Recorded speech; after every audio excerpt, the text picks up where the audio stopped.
Hey guys, I just quickly want to show you why it's so important to wrap your polystyrene correctly so it's safe to handle. So I'm up on site today fixing up some pallets which weren't wrapped properly. I want you to take a look at how unsafe they are once they start moving around in a truck or once they've been handled by a forklift a couple of times.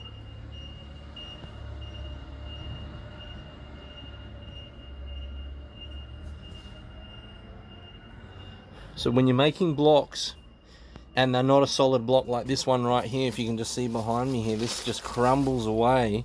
You can imagine in a rigid truck when it's being transported how much this thing is shaking around. It's super important you make the blocks properly, they're stacked properly on the pallet, and they're wrapped safely. This is a chain of responsibility issue, and you know, for us to make sure we're getting the most value out of all these things that we want to call commodities, it's so important that you handle them properly. So I'm on site today to fix this up. I can't have this as an issue for our customer, as I'm sure you know our suppliers don't. So it's super important that you wrap your commodities properly.